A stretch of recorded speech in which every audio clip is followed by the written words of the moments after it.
Hello, this is Ed Spicer, and this is www.spicyreads.org. It is my pleasure to introduce you to Emily Kokie, debut author of Personal Effects. Enjoy.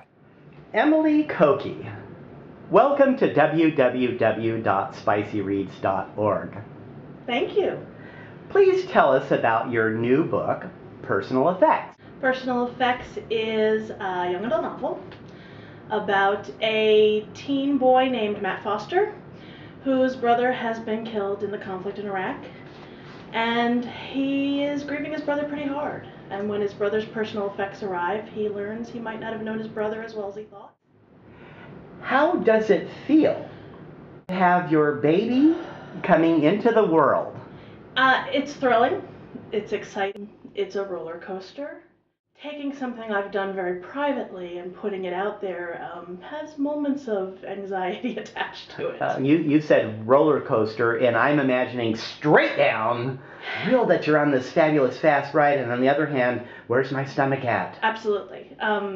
When the arcs first go out, you hear other people are reading it, even probably before then, when you hear professionals at a publishing company you respect are reading it, it's like that first drop where your stomach goes out from under you. Maybe even the Tower of Terror is a better scenario than a roller coaster. But then there's high ups as you hear from people and how they're connecting with the story. Tell us a little bit about your publication journey, because a lot of my teens are thinking about publishing themselves, and it's really nice to be interviewing a debut author because you have figured out those answers and you've gotten your first book out there. And I did it in sort of the textbook way. There were no shortcuts. There were no, you always hear about the dream of meeting someone and they take your book and they get you a deal. And I didn't. I researched it. Because I am part of an organization called the Society of Children's Book Writers and Illustrators, which gave me such a boost of immediately a community that could teach me the basics. I connected with a wonderful agent named Chris Richmond, and he connected with the story, and we did some revisions together to get it ready to be seen by editors. He pitched it to editors at a number of publishing houses, and very quickly we heard back from Andrea Tompa at Candlewick Press. And she also connected with the story in just such an amazing way. You hope it finds somebody who loves it as much as you do. I know that your partner is KT Horning, and many of my viewers are going to recognize that name and say, what do you mean you didn't meet anyone? Because I imagine that it has to be a little bit intimidating to be the partner of somebody who is so much an expert about literature for younger folks. Yeah, a rock star librarian, as I call her. It was intimidating because I didn't want anyone to read the book or the manuscript because of KT. KT was my introduction to young adult literature. When we met, I didn't really even know it existed.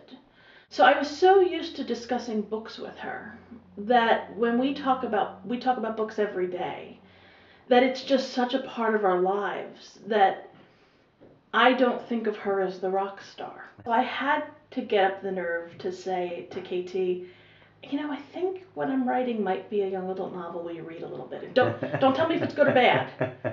Don't give me any critique. Just tell me if it's a young adult novel. And she actually had to sort of ask a couple of times because I was nervous to let her read it. I'm always a little bit frightened sometimes to read books of people that I know because I can't lie. I loved your book. I know you're a middle-aged lesbian woman. And how the hell did you know about boys? I'm going to take exception with that middle-aged part. But, you're a young... but the rest. A young, budding rock star author. That's better. I don't know where the voice comes from. And when I first started writing it, it was intimidating. Could I write a teen book? So it wasn't like you were debating about whether or not you should write a story from a female point of view. Yeah. The voice came to you. Absolutely. What is chapter 2?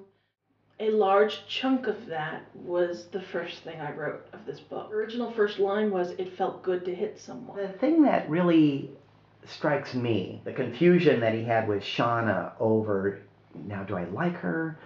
do I love her? Do I want to have sex with her? All of those Can things I are risk so her? boy perfect. So did you channel into Matt? I think a little bit. I don't think I did it consciously, but you know, I know what it's like to be 16, 17 years old and attracted to a girl and terrified she's going to find out. And that feeling of liking her and liking her a lot, but being terrified of the rejection if she found out what you really thought about her, I get. I mean, I think it's probably even more dramatic when you are a lesbian girl and nobody knows that. But I know what Matt feels like when he looks at Shauna and he likes her so much, but the fear that she might be appalled by how much he likes her is terrifying. So yeah, that is part of Matt. Okay, thank you. Let's move on to the father. Matt's father is certainly not going to win any good parenting contests. No. But at the same time, there's an element to Matt's description that allows really careful readers to see that the father isn't really necessarily as bad as Matt wants him to be. And it's been really interesting to watch readers interpret Matt's father. I agree with you. I think if you're reading carefully, you're seeing his father's frustrations with parenting this really frustrating. And Matt feels trapped, and his father's the jailer. I'm wondering what your connection is with Iraq and why this particular 2007 time period. I have no personal connection. A lot of people, and especially a lot of kids, they've grown up in the shadow of this conflict their whole lives, and it has affected them in ways we're not thinking about. I've been struggling with how to deal with the ending, and I've simply decided that I won't. Right. Just because I loved the discovery that came in reading your book, and there are going to be librarians that are mad at me for not saying, what's this book about? And I thank you for that. What is the biggest surprise with a debut book? What has surprised me the most is how much being an author is different than being a writer. And it got in my head, and I sort of lost for a while the ability to experiment the way a writer has to experiment. You have to be willing to make mistakes. You have to be willing to write whole chunks that you as a writer needed to write, but the reader doesn't need to read. You need to be willing to go down the wrong path and figure out, no, this isn't where this story is going, and come back. Is there going to be a sequel to this book? I don't see a sequel to. I love books that are moments in time. So are you working on something new? It's a young adult again. This time a female point of view character. I seem to be drawn to this idea in adolescence of when you start risking disappointing people, not to disappoint yourself.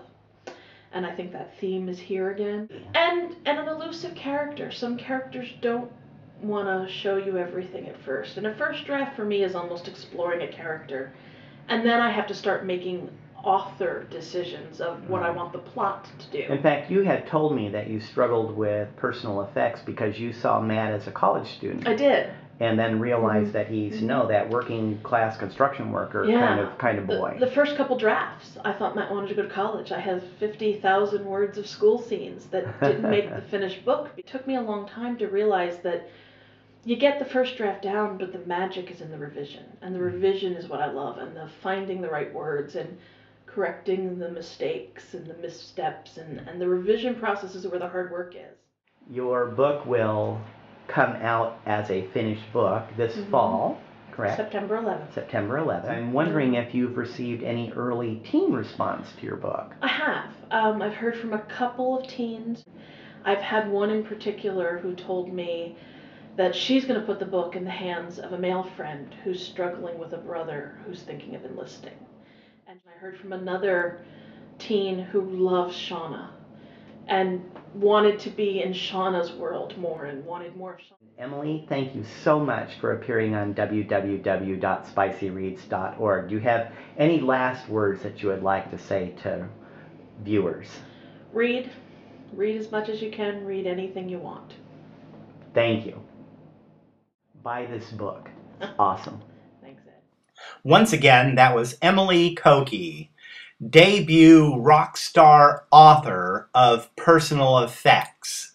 And this is Ed Spicer at www.spicyreads.org. Thanks for listening.